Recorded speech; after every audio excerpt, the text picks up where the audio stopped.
Semakin tinggi pohon, semakin kencang angin menerpa. Begitulah timnas Indonesia. Kondisi ini tidak hanya melahirkan pujian yang merdu di telinga, tapi juga kritik sampai penghinaan. Datangnya tak cuma dari orang Indonesia, melainkan juga dari luar. Salah satunya Malaysia. Negara serumpun ini menjelma tetangga yang berisik. Di tengah pencapaian Indonesia yang terus menanjak, publik sepak bola negeri jiran masih saja menyindir pencapaian timnas Indonesia yang menurut mereka masih tertinggal dari Malaysia.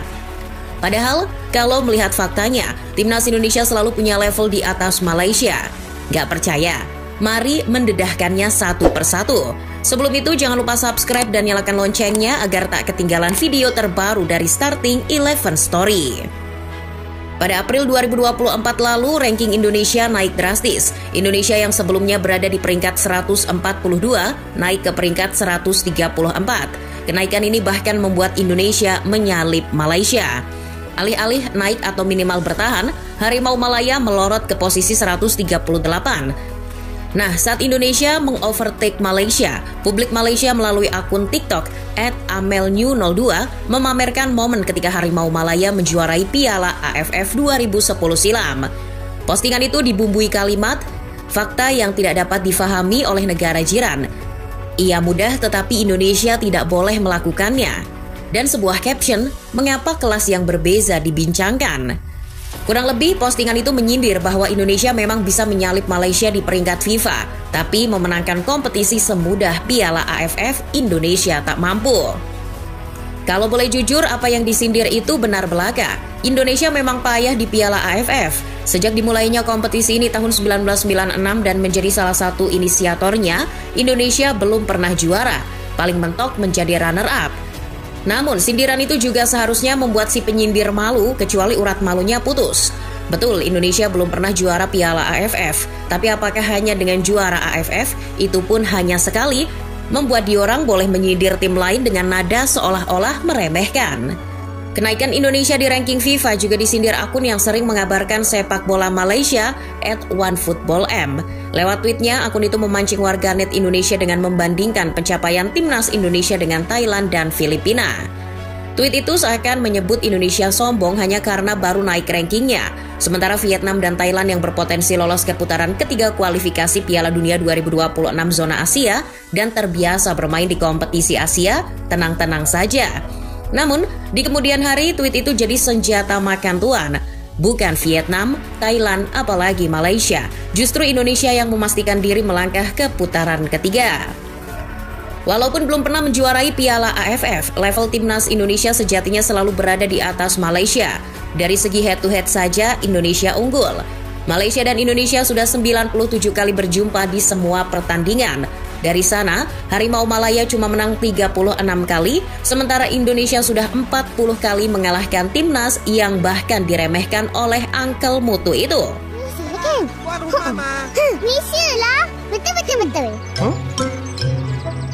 Dek, apa dah? Malaysia mana ada masuk Piala Dunia? Di ajang Piala AFF, kedua tim juga sebetulnya imbang. Dari 8 laga, separuh laga dimenangkan Indonesia dan setengah sisanya dimenangkan Malaysia. Tapi, kemenangan terbesar berada di tangan Indonesia. Tim Garuda pernah mengalahkan Harimau Malaya dengan skor mending WO 5-1 di Piala AFF 2010. Bicara head-to-head dan Piala AFF, sudah. Sekarang di level Asia, tepatnya di Piala Asia. Indonesia lebih sering tampil di Piala Asia ketimbang Malaysia. Jika dihitung dengan Piala Asia 2027 di mana Indonesia tak perlu melewati kualifikasi, maka Indonesia bermain di 6 Piala Asia. Itu terhitung tahun 1996, 2000, 2004, 2007, 2023, dan 2027. Sedangkan Malaysia baru 4 kali, yaitu di tahun 1976, 1980, 2007, dan 2023.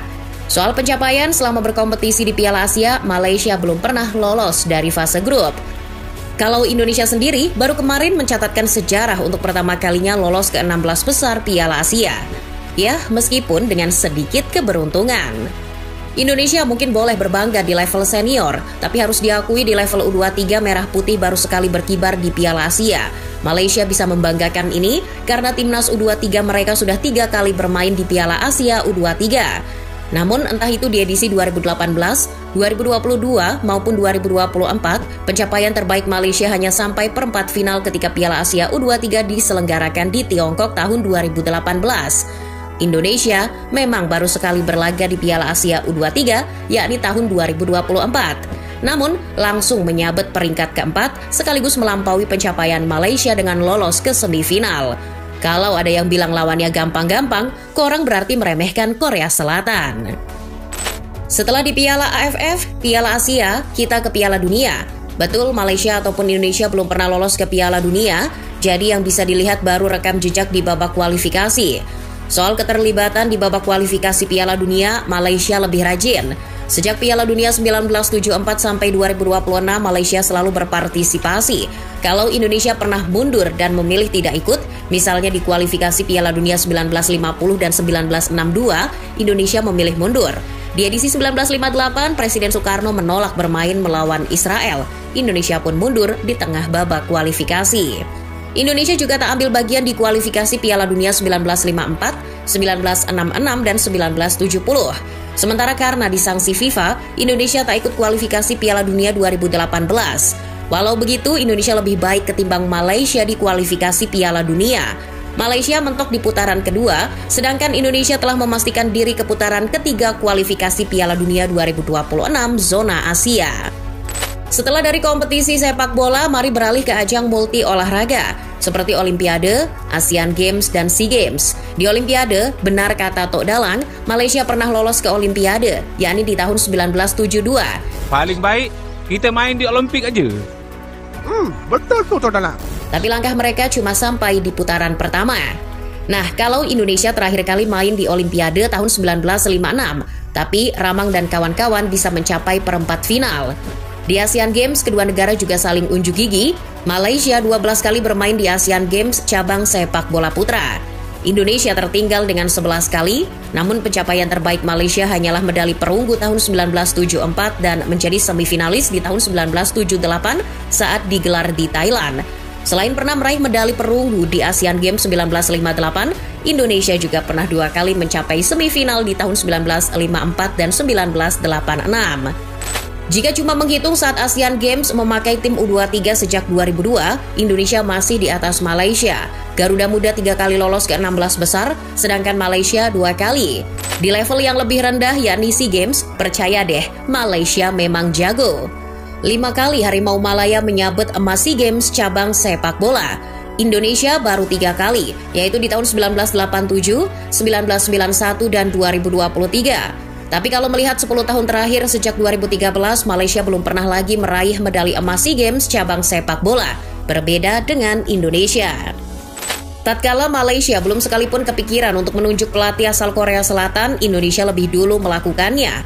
Kebetulan penunjukan Sinteyong terjadi di era Iwan Bule, namun sosok Ratu Tisha yang berandil besar dalam mendatangkan pelatih pecatan dari Korea Selatan itu. Tisha bergerak cepat membujuk Sinteyong. Menariknya, operasi senyap mendatangkan STY berlangsung di Malaysia. Waktu itu, Taeyong datang ke Malaysia untuk deal dengan PSSI. Menurutnya itu dilakukan demi menghindari sorot kamera media-media di Indonesia. Nah, ketika Sinteyong datang kemudian sukses meramu timnas Indonesia, Malaysia ikut memboyong pelatih asal Korea Selatan. Tak sepele yang didatangkan Pham, mantan atasannya Sinteyong di KFA, Kim Panggon. Namun walaupun Panggon dulu punya jabatan lebih tinggi dari STY, kenyataannya soal taktik, filosofi, dan perkembangan, timnas Indonesia di tangan STY lebih maju ketimbang Malaysia di tangan Kim Panggon.